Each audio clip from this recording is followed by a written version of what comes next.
we designed this shuttlecraft to carry people and cargo up into orbit. Here, far above the Earth's atmosphere, we're learning how to live and work in space.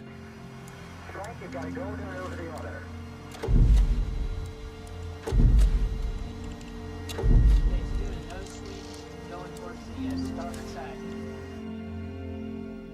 The exterior shows just a little of the expected wear and tear of many trips back and forth.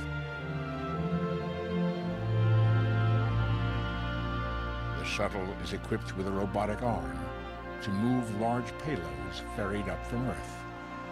Houston, do we have a go for SPA's maneuver to release attitude? It has lifted from the cargo bay a spacecraft which carries a German telescope named Orpheus and a remotely operated IMAX camera. Through its lens, we're seeing as never before the exterior of the shuttle as it orbits the Earth.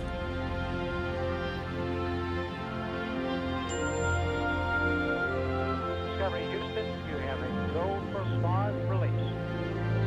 Copy that.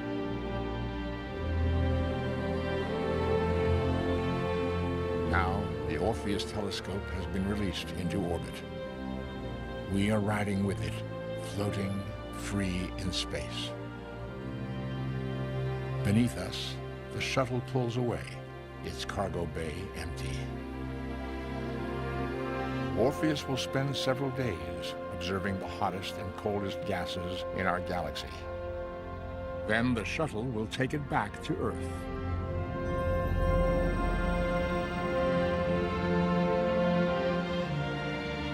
Over 3 decades, we've learned how to travel back and forth to space and live in low Earth orbit. Now that we've taken these first steps, are we ready to cross the great black void to explore the other worlds in our solar system? The journey will be hundreds of times farther than any we have ever undertaken.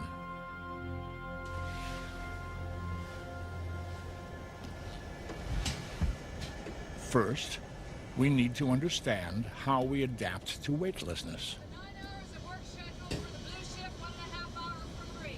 Connected by tunnel to the crew cabin, a laboratory known as Space Lab is carried in the cargo bay on certain flights. Inside it, scientists are performing experiments developed by 13 different countries. 2 medical doctors, Norm Thagard and Roberta Bondar, a Canadian, are studying how our sensory systems behave when introduced to microgravity. More than half the astronauts experience space motion sickness the first day or 2. Okay, one last calibration, Dave. German payload specialist Ulf Merbold is conducting an experiment to find out more about how it happens. I've got Vection. The subject sees one thing, but he feels another. His brain is confused by these conflicting messages, and he becomes disoriented. Is the spacecraft rotating, or are we?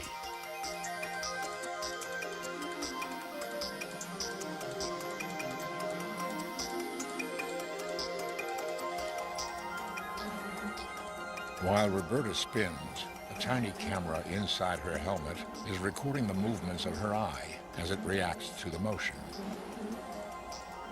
Data are collected at mid-flight, then again near its end. When the results are compared, it becomes clear that the more time people spend in space, the more they rely on the visual sense alone for orientation. But these results tell us only about how we adapt in the short term. Spores 3 goes to centrifuge 204. Make sure it says spore 31G. Spores, which one? To find out how we're affected by longer stays, people must live continuously in a space station. There, we could learn how to maintain a closed life support system for months or years at a time. One more. Interesting. Recycling is a must. Future astronauts will be accomplished gardeners. They will tend small farms in space, like this hydroponic garden at the Kennedy Space Center that uses recycled water and oxygen to grow food.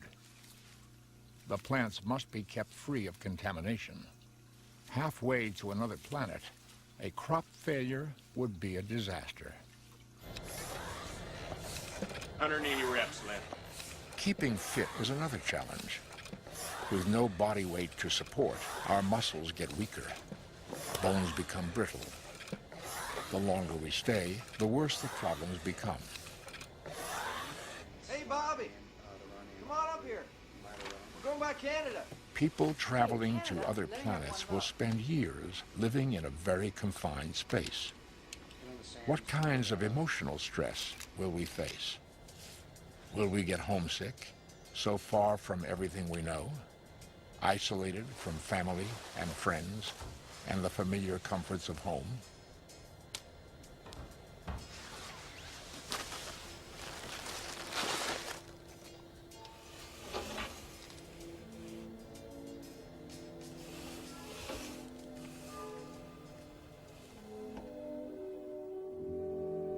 There she is, John.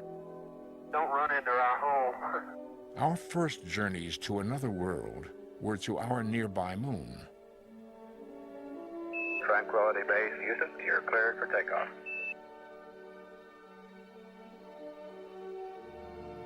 But those round trips took barely a week. Today, on the Mir station, Russian cosmonauts live in space for many months. From time to time, new crews arrive from Earth in the Soyuz craft.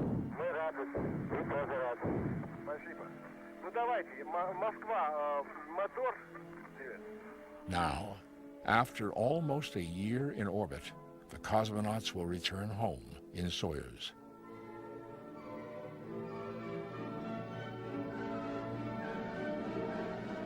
And even though they've spent up to 6 hours exercising each day, when re-exposed to Earth's gravity, they are temporarily unable to stand up. Imagine arriving on an alien planet in this condition.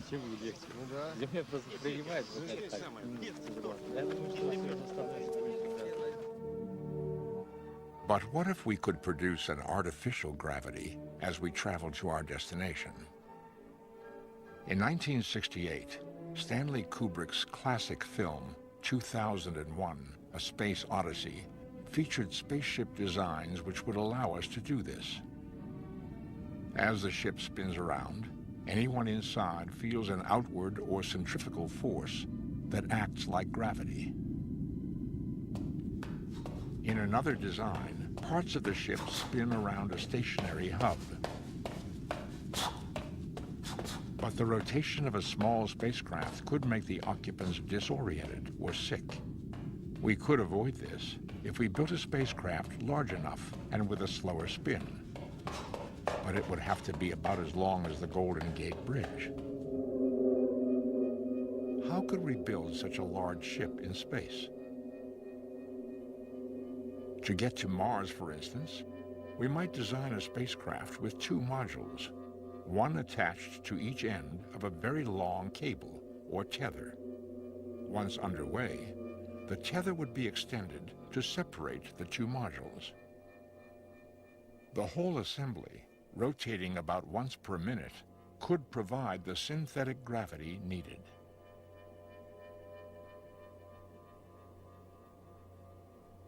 But until recently, tethers were merely an elegant idea. The concept would have to be tested. So far, we have good satellite stability. So an experiment was flown on the space shuttle. An Italian satellite was deployed on a very long tether. The crew was then to retrieve it. Okay, let's do it like we send it. Warren, you're going to keep the tether under control, right? Okay. At first, the tether behaved exactly as predicted. What you don't want to do is yank on the satellite. All right, you've got good tension, and the RDOT is just oscillating a little bit, but it's basically 0. Whoa, whoa, whoa. Wait a minute, looks like tether. But then, the reel jammed, and the tether went slack. Here's Houston, we have slack tether. LDOT has stopped. The brake is not By on. firing jets on both the orbiter and the satellite, the crew learned that they could tighten it once again, showing that we can control tethers in space. Somebody's The getting ready tether's with the under laser. control. Turn on the other inlay. Unexpected snags are bound to arise, but we learn from them and keep moving forward. To build more reliable spacecraft, we need light but tough materials. To test them, in 1984, we launched the satellite with dozens of materials attached to its surface, exposing them to the wear and tear of space. Columbia, Houston, we have a tally ho on LDEF. We left it in orbit for 6 years, long enough for an interplanetary trip. Ready to go get it? Then the shuttle retrieved it and took it back to Earth. Shadow effect. And this is some of the We debris found a wealth of information embedded in these panels. substrate that it hit splatters. As the microscopes reveal, the vacuum of space is anything but empty. This pattern here, I don't know what this is. A continuous bombardment of micrometeorites pitted the surfaces with craters.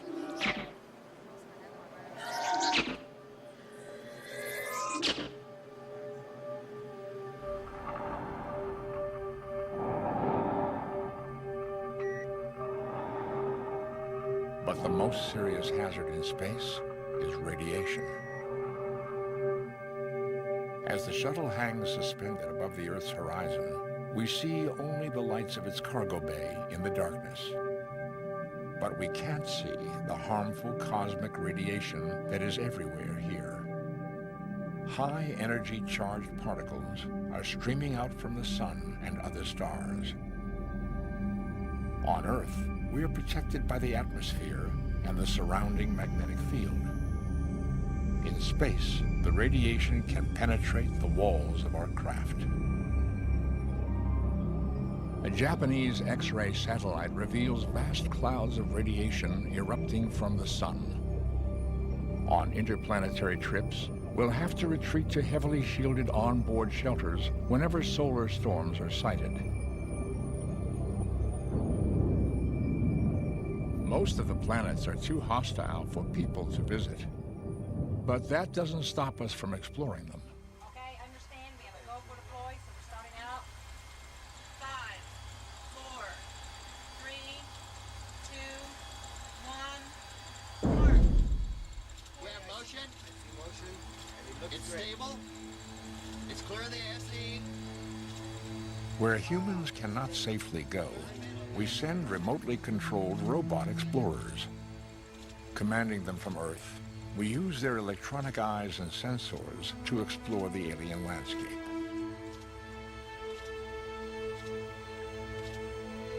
In 1989, the Galileo spacecraft began a 5-year journey to Jupiter, the largest planet in our solar system. Galileo just kind of dissolves out into nothingness as it goes into the darkness of space, and that's the last we saw of it. Early images of Jupiter were sent back to Earth in 1979 by 2 robot probes named Voyager. This was our first opportunity to marvel at its great red spot, 3 times the size of Earth. The molecular building blocks for life may be swirling within Jupiter's turbulent atmosphere. If Galileo's probe confirms this, we should gain new insights into the origins of life.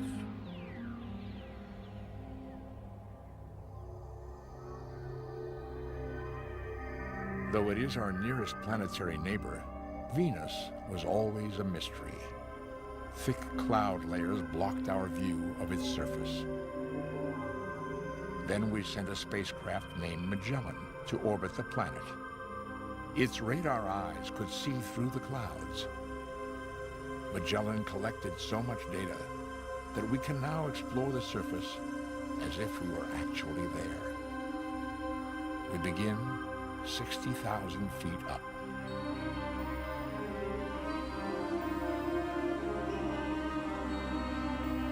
To help scientists recognize its features, A computer has exaggerated the height of the terrain 10 times.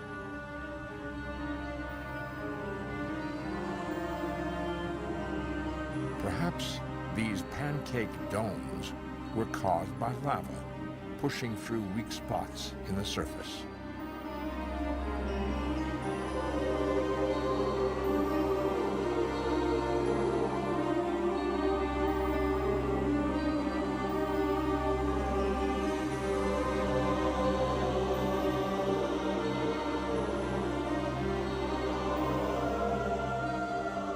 These craters, some the size of Connecticut, were made by collisions with comets and asteroids.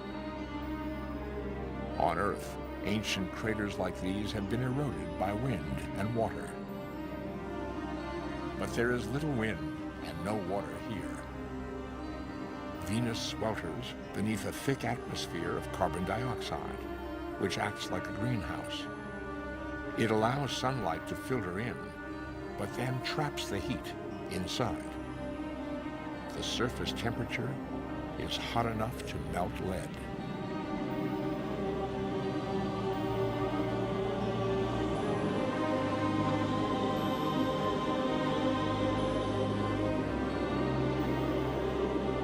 In the distance, the great Gula Mons volcano.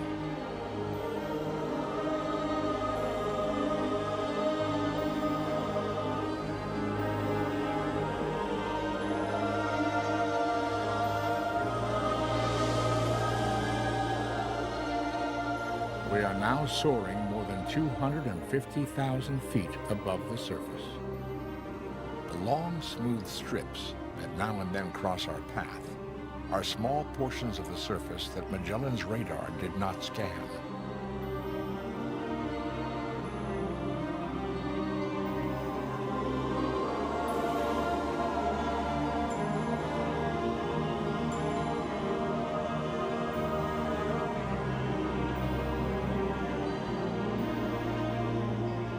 The Magellan craft has shown us the fantastic surface of an alien planet where no human could ever hope to land. But there is another world in our solar system that people can visit.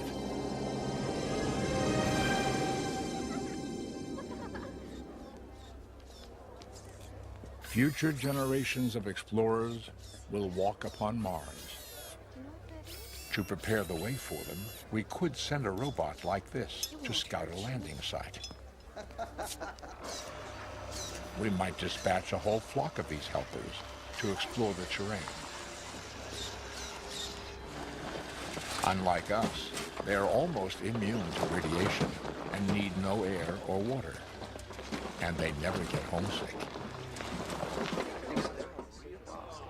Robots like this Russian Mars rover, being tested in Death Valley, California, have already been programmed for difficult tasks, like negotiating rugged terrain. More elaborate versions could help us construct a Mars base. But operating them will be a challenge.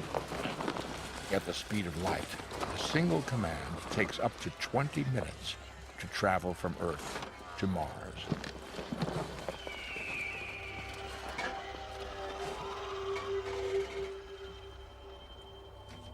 If there is or ever has been life somewhere else in the solar system, Mars is a good place to look for traces. A great rift valley splits open the Martian plain. It is as long as the entire United States.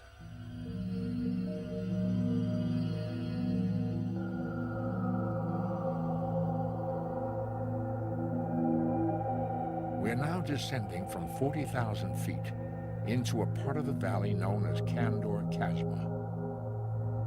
It is 5 times deeper than the Earth's Grand Canyon. The height of the terrain has not been exaggerated. This is how it really looks.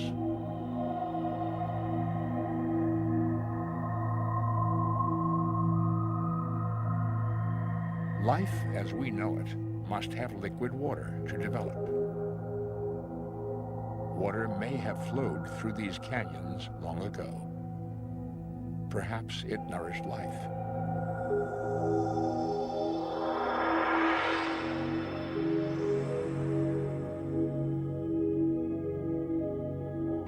tear of many trips back and forth. The shuttle is equipped with a robotic arm to move large payloads ferried up from Earth. Houston, do we have a go for SPA's maneuver to release attitude? It has lifted from the cargo bay a spacecraft which carries a German telescope named Orpheus and a remotely operated IMAX camera.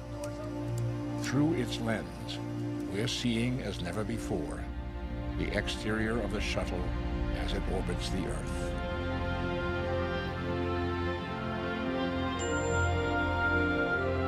Discovery Houston, you have a go for SPA's release. Copy that.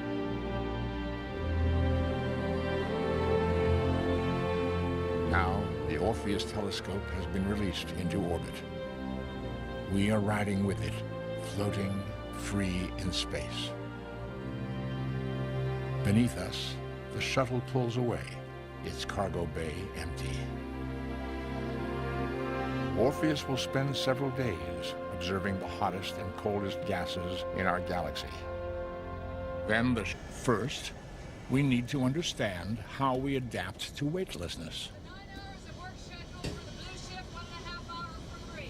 Connected by tunnel to the crew cabin, a laboratory known as Space Lab is carried in the cargo bay on certain flights. Inside it, scientists are performing experiments developed by 13 different countries. Two medical doctors, Norm Thagard and Roberta Bondar, a Canadian, are studying how our sensory systems behave.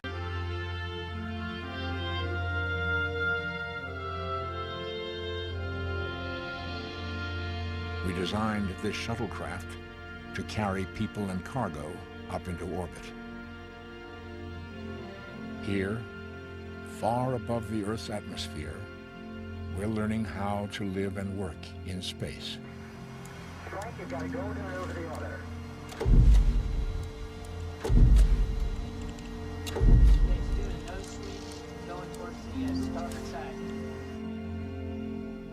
The exterior shows just a little of the expected shuttle will take it back to Earth.